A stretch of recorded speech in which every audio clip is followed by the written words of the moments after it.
Pues bien, contento de estar esta mañana entre vosotros. Gracias por la invitación. Esto presupone paciencia por vuestra parte. Una pequeña arañita, pero bueno. Gracias, Manuel, porque lo que has comentado al inicio de Pablo, el Señor te ha guiado, porque yo voy a hablar de Pablo. O sea, que ya tengo un oyente que va a estar identificado con la predicación. Y voy a hacer un spoiler, ¿no? Hay un dicho que dice que todos los caminos conducen a Roma. Y Pablo llegó a Roma y ahí acabó su ministerio. ¿Le fue fácil a Pablo llegar a Roma? Si todo es tan fácil, ¿no? Todos los caminos llevan, vaya por donde vaya, no pasa nada. A Pablo le costó llegar a Roma, pero cerró un ciclo desde su llamamiento, desde su llamado. Pero es curioso, cuando Dios salió a su encuentro, le envió a Ananías, allí a Damasco, a la calle a la derecha, donde él estaba orando. Le dice cuando le llama: yo le mostraré cuánto ha de sufrir por mi nombre. Y por otro lado, sabemos que mis caminos y pensamientos, dice Dios, no son los vuestros. La historia de Pablo la encontramos en el libro de los Hechos, que fue escrito por Lucas, autor del libro, también del Evangelio. Era médico amado, en palabras de Pablo, historiador, habiendo indagado concienzudamente las cosas que entre nosotros han sido ciertísimas, me ha parecido escribírtelas por orden, oh Teófilo, ¿no? Y él recoge episodios de la vida de Pablo en las que él también estuvo presente. Él fue protagonista, iba tomando notas seguramente, no con un móvil, no con un teléfono o una libreta, no lo sé, pero él escribía de primera mano y constata que Dios es fiel. Saulo fue a Damasco persiguiendo a los cristianos, pero en el camino se le cruzó Jesús y lo derribó al suelo. Se hizo la luz, una luz le deslumbró, y Saulo pasó de perseguidor a Pablo perseguido. ¿Valió la pena el trueque? Saulo, Pablo. De allí de Damasco pude salir al poco tiempo, descolgado por el muro en una cesta de noche, ya que los enemigos guardaban las puertas de Damasco para matar, para acabar con Pablo. Con Saulo no, porque era de los suyos, pero con Pablo ya no, porque la historia había cambiado, ya no era de los suyos. Vamos a leerlo un poco resumido en 2 de Corintios,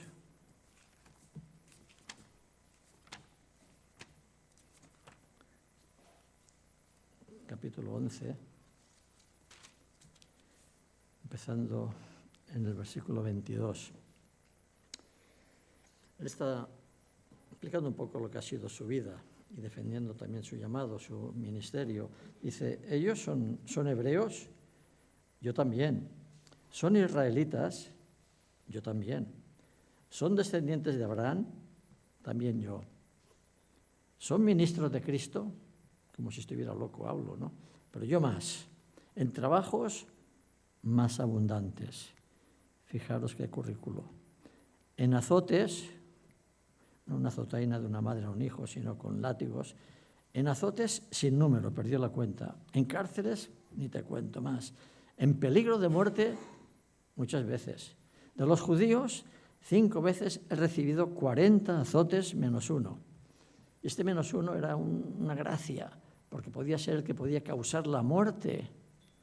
Y por gentileza eran 40 menos uno. 3 veces he sido azotados con varas, doloroso.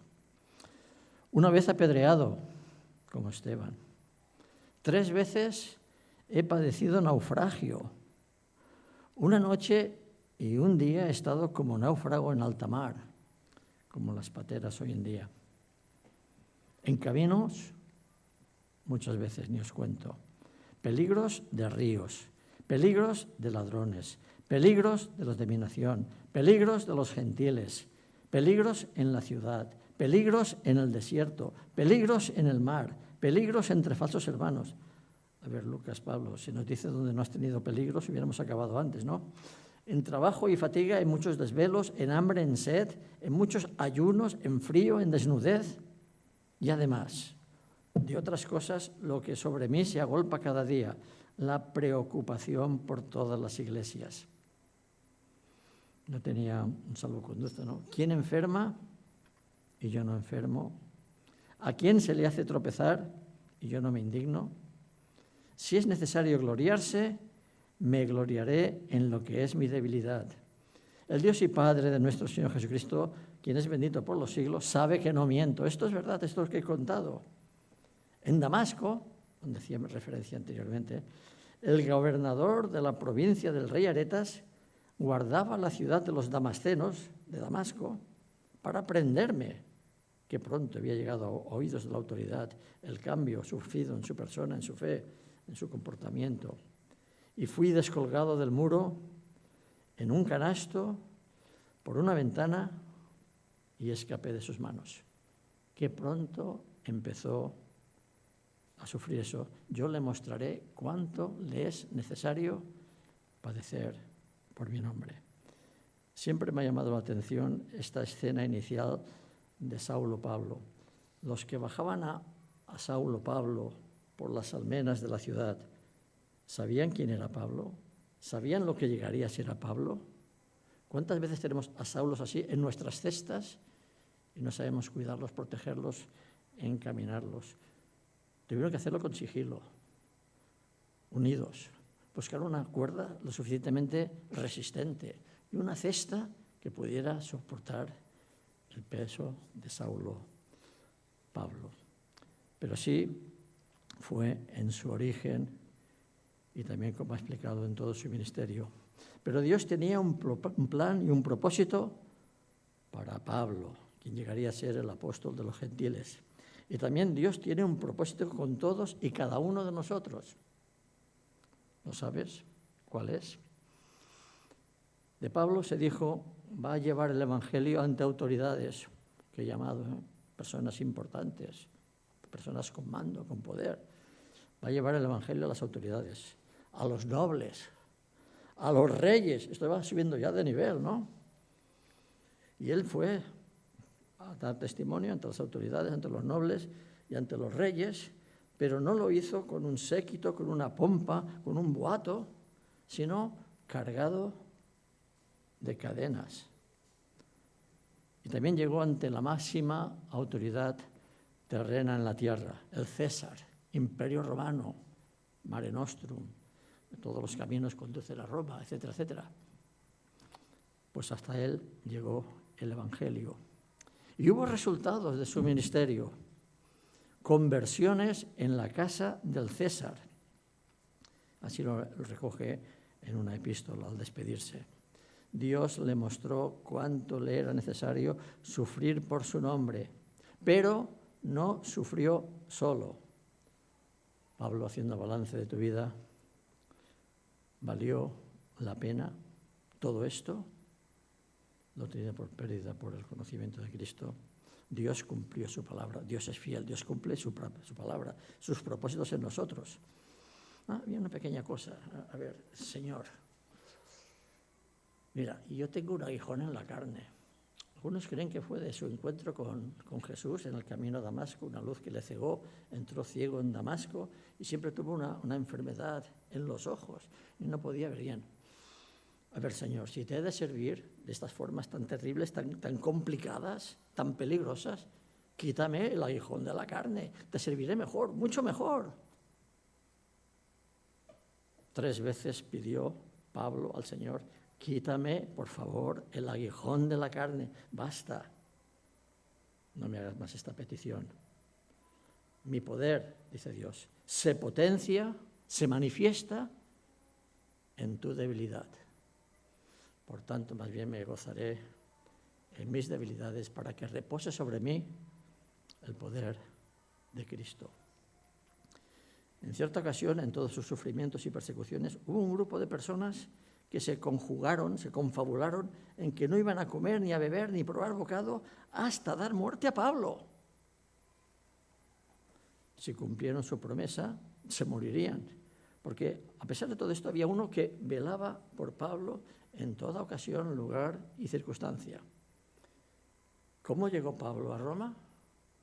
Bueno, en sus vicisitudes. Hubo de apelar a César.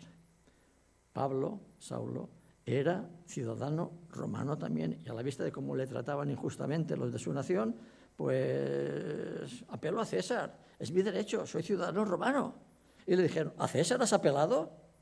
Pues a César irás. Y fue y llegó, a pesar de las tormentas y el naufragio que sufrió la nave y todo, llegó a César, a la casa del César. Y Pablo llegó a Roma. Y no de turismo, sino llegó para predicar el Evangelio a los gentiles, la cuna de los gentiles. Bien, ha pasado el tiempo, ¿y en qué se ha convertido Roma hoy? Roma es cuna de la cristiandad, morada del Papa, la sede del Vaticano. ¿Cuánto hemos de insistir en el Evangelio para que no se pervierta, como decía el hermano? De ahí, de Roma, surgió la Reforma.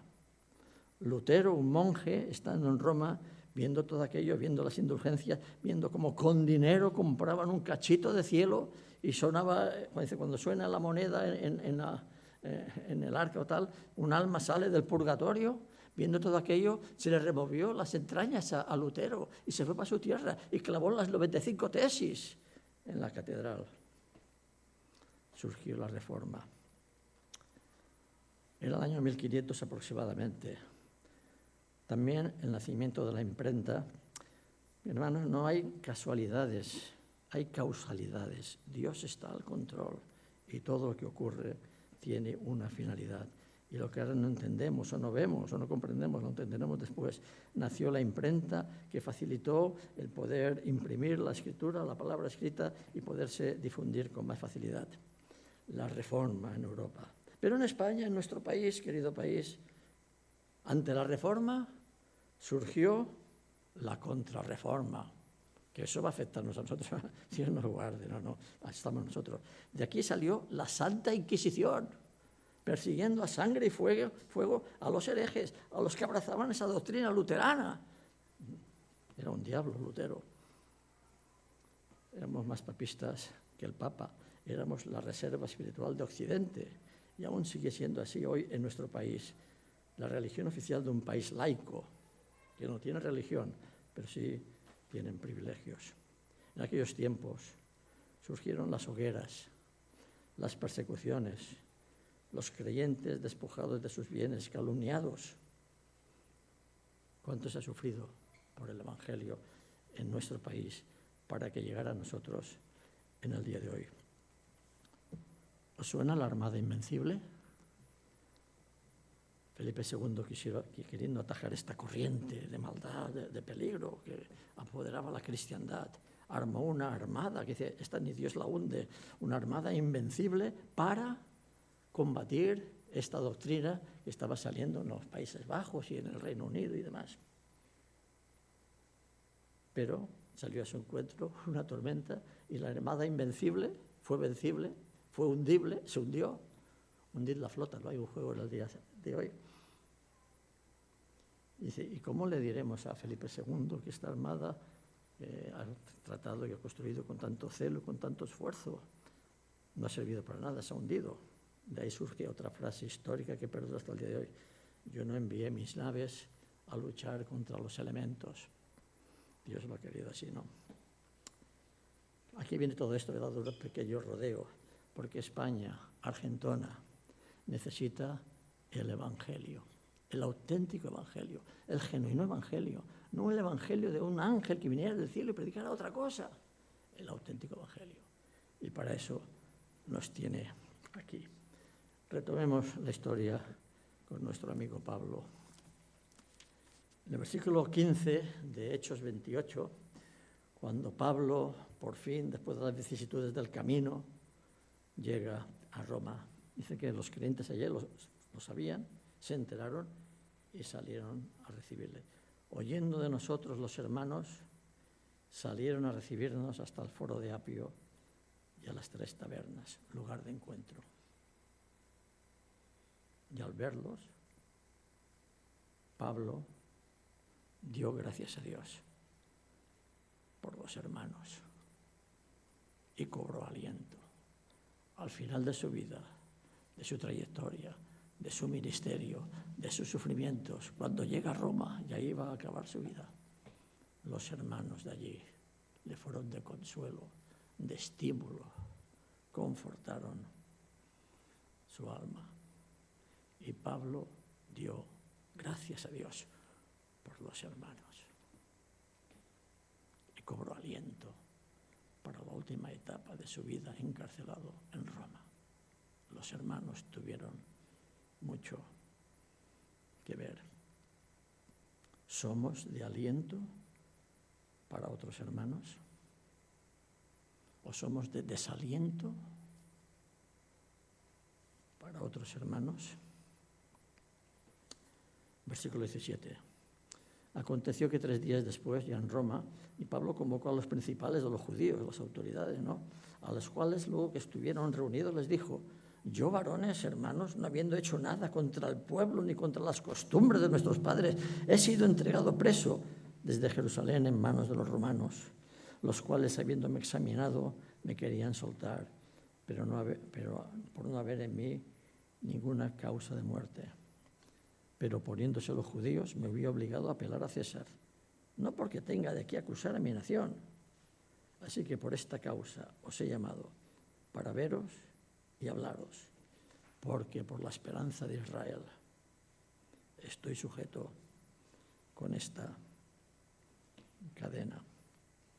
Ocasión de testimonio. Querido hermano, ¿ves tu vida? ¿Ves todo lo que te acontece en tu vida como una ocasión, como un motivo de testimonio, de aliento? Verso 22. Querríamos oír de ti, le dicen a Pablo, lo que piensas, porque de esta secta nos es notorio que en todas partes se habla contra ella.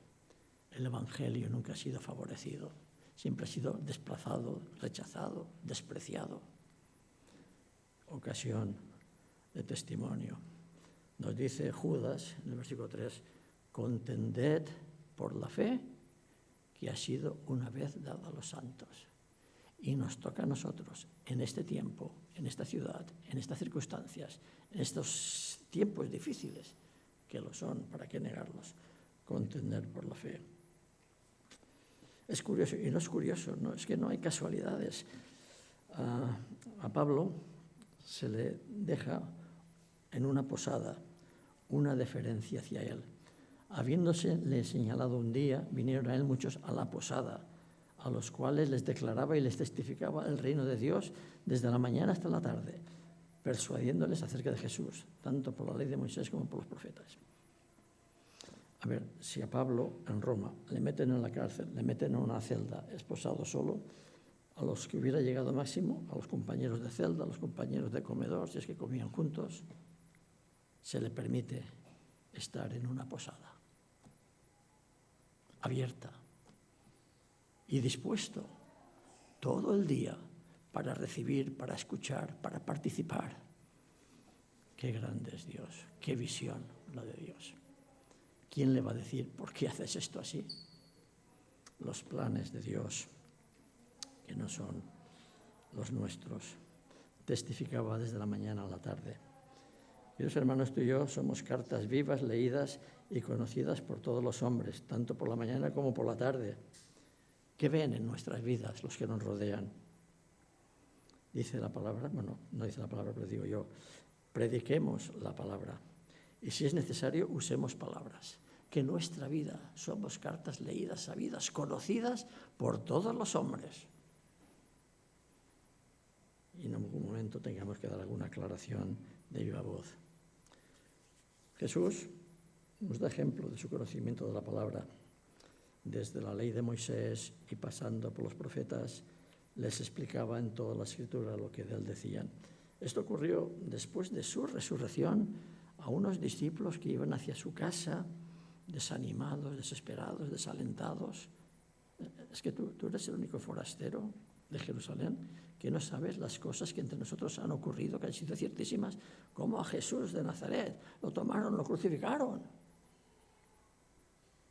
lo sepultaron. Al tercer día resucitó, dicen unas mujeres. Pero nosotros esperábamos que Él era el que había de redimir a Israel de todos sus pecados. Oh, insensatos, tiene que decirles Jesús, y tardos de corazón para creer todo lo que las Escrituras dicen. Todos los profetas hablaron de Jesús, de su venida, de su muerte, de su resurrección. Pasa que sabe lo contrario en las Escrituras, ¿no? Jesús lo sabía, lo conocía, nos da ejemplo. Cuando inicia su ministerio público en la tierra, está ahí en el monte de la tentación y sale Satanás a él y sale con la palabra, escrito está. Y Jesús rebate a Satanás y sus dichos sacados de la palabra para decirles la verdad de la palabra. Él conocía la Escritura. Nosotros conocemos también la Escritura, la conocemos. Hemos cantado algo así esta mañana. La conocemos, la oímos, la practicamos, la ponemos por obra, que no seamos oidores solamente de la palabra, sino hacedores de la misma. Nos necesita, el mundo nos necesita. Y Jesús nos da ejemplo en todo ello. No me he mencionado lo de Camino a Emaús, no lo leeremos por amor al tiempo. No sé cómo vamos de tiempo. ¿Muy bien? Vale. Lo habéis querido, ¿eh? Reacciones al Evangelio. Nosotros predicamos siguiendo las instrucciones, las directrices de Dios. Y dice el verso 24, y algunos asentían a lo que se decía, pero otros no creían. Esta reacción al Evangelio se daba entonces, se da hoy en día y se dará mañana siempre. Unos lo aceptan, unos lo creen y otros lo rechazan. Hay que seguir insistiendo y orando por ellos. A nosotros nos toca sembrar, orar, regar las palabras, la siembra, y el crecimiento siempre lo dará Dios. Pablo remarca su ministerio y su llamamiento en el versículo 28. Estamos en Hechos 28. Sabed, pues, que a los gentiles es enviada esta salvación de Dios, y ellos oirán, como decía el hermano Manuel, ¿no? A los gentiles, Pablo, el apóstol de los gentiles. Los judíos rechazaron al Mesías, su palabra, su venida, aunque luego serán injertados. Nosotros, por su defección, pues hemos sido adoptados como hijos. Pero los gentiles oirán. Y está hablando de ti y de mí. Somos gentiles, hemos oído, hemos aceptado, hemos creído al Evangelio y por eso estamos aquí en esta mañana. Es curioso cómo llegó el Evangelio a Europa. Pablo tenía intención, él quería predicar el Evangelio donde nunca antes hubiera sido anunciado. Y un día quiso ir hacia un lugar y el Espíritu se lo impidió. Hombre, ¿impides que el Evangelio se predique en este lugar? Bueno, pues iremos hacia otro. Y también se lo impidió. Y una noche en sueños ve a un varón macedónico que le dice, ven, pasa y ayúdanos. Y teniendo por cierto que era el Señor quien le daba esta orden, entró en Macedonia, entró en Filipos y así llegó el Evangelio a Europa y allí se fundó la primera iglesia en Europa. ¿Qué pasó al llegar a Filipos? Bueno, desbarató un negocio de unos que hacían diosecillos, diciendo que Diana no era diosa y que alborotaron la multitud, y Pablo y Silas a la cárcel, alborotan al pueblo a la cárcel. Vaya plan, llevar el Evangelio a Europa en la cárcel. ¿Y qué hacían Pablo y Silas en la cárcel? ¿Desesperarse? Dios, si hemos cumplido tu voluntad, se nos ha dicho que viniéramos aquí a Filipos, y así nos reciben, nos meten en la cárcel, en el cepo de más adentro. Y ellos no se lamentaban, ellos cantaban himnos, alababan, y oraban a Dios. Y los presos los oían. Había un himno que cantábamos, brilla en el sitio donde estás. Bueno, en esta situación, ¿qué pasó? Que Dios envió un terremoto, un fuerte terremoto, y no causó víctimas, causó vida. Las paredes temblaron, las puertas, los cepos se abrieron y los presos de allí todos quedaron libres. Y entró el carcelero, que respondía con la vida de los presos, y cogió una espada y se iba a matar. No te hagas ningún daño, que estamos todos aquí. Eso ya le tocó a... Y el carcelero, un oficial romano rudo, fue a Pablo: ¿qué debo hacer, señores, para ser salvo? Cree en el Señor Jesucristo y serás salvo tú y tu casa. Y así lo hizo. Y aquel rudo soldado, como una nodriza, cogió a Pablo, a Silas, los llevó a su casa, les lavó las heridas, les vendó y se bautizaron toda su casa, dando gracias a Dios por ese encuentro. Los planes de Dios, los propósitos de Dios, donde nosotros no vemos salida, donde vemos un futuro negro. Dios tiene un plan para ti, para mí. Y así entró el Evangelio en Europa, y así llegó a España. Pablo quería visitar Tarsis, que era Tartesos, que era España. No sabemos si llegó, pero estaba en su mente, ¿no? Gracias, Pablo. Por ti tenemos el Evangelio y tenemos la ocasión de que un día verte y estar contigo en los cielos para siempre. Dios usa a sus siervos en la manera que Él sabe. En todo hay propósito, aunque no lo entendamos. Y acaba Hechos diciendo, verso 30 y 31, Pablo permaneció 2 años enteros. Se dice fácil, 2 años. 365 días cada año. Y si un año era bisiesto, pues 366. En una casa alquilada. Recibía a todos los que a él venían. No perdía el tiempo, no se lamentaba. Recibía. Predicando en la cárcel, en la casa de alquiler, el reino de Dios, y enseñando acerca del Señor Jesucristo abiertamente y sin impedimentos en el corazón de Roma en aquellos tiempos. Así es, hermanos. Cómo aprovechó la ocasión. Y seguramente que dio gracias a Dios por esta ocasión. En el capítulo 21 de Hechos también, y en el versículo 13, leemos: entonces Pablo respondió: ¿qué hacéis llorando y quebrantándome el corazón? Porque yo estoy dispuesto no solo a ser atado, más aún a morir en Jerusalén por el nombre del Señor Jesús. Pablo estaba dispuesto. Su vida, su ministerio, cuando Dios quiera, donde Dios quiera. ¿Y cuál fue su final? Él escribe una carta a su hijo en la fe, Timoteo, y en la segunda epístola, en el capítulo 4, versículo 6, concluye así la carta: yo ya estoy para ser sacrificado. El tiempo de mi partida está cercano. Resume así su vida: he peleado la buena batalla, he acabado la carrera, he guardado la fe. ¿Acaba todo aquí? No. Por lo demás, me está guardada la corona de justicia, la cual me dará el Señor juez justo en aquel día. ¿Acaba aquí? No. Y no solo a mí, no soy un privilegiado, sino también a todos los que aman su venida. Y aquí estamos todos incluidos. Y no solamente a mí, sino a ti también. Hay algunas diferentes tradiciones cristianas sobre cómo murió Pablo. La más aceptada proviene de los escritos de Eusebio, un historiador de la Iglesia primitiva.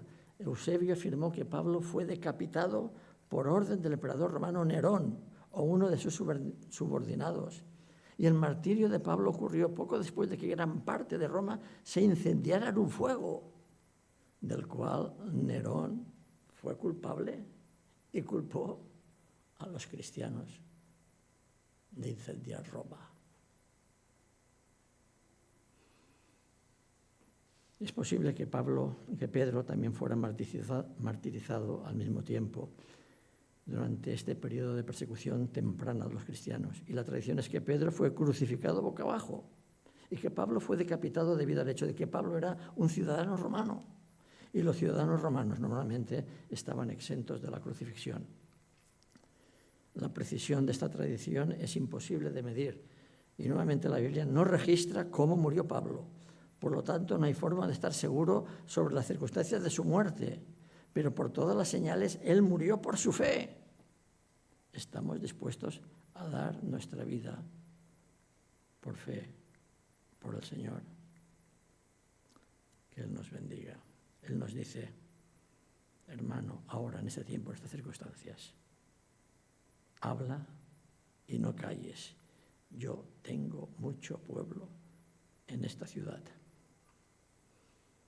Septiembre ya está aquí. Hemos descansado, hemos viajado, hemos estado en retiros, campamentos, disfrutando de un tiempo de solaz, de recuperación. Decía la canción que cuando llegue septiembre todo será maravilloso. Y si es así, manos a la obra. El Señor nos necesita, el Señor nos necesita. Argento nos necesita. Cuando Pablo estuvo preso en la cárcel, sus prisiones motivaron a otros a predicar con más celo, con más denuedo. Podemos estar presos, pero la palabra del Señor no está presa. Y hemos de acabar el mensaje así. ¿Dónde está Pablo? ¿Qué pasó con él? ¿Sabemos dónde está Pablo ahora? Y tanto que lo sabemos. Él escuchó de las bocas de su maestro, bien, buen siervo, fiel. Sobre poco has sido fiel, sobre mucho te pondré. Entra, entra en el gozo, en el reino de tu Señor. Le veremos. A Pablo le veremos, porque allí también estaremos nosotros por su gracia, por su obra en la cruz, no por méritos propios, por su gracia. ¿Estarás? No te vayas de aquí sin recibir a Cristo. Esto también es para ti. Que los bendiga.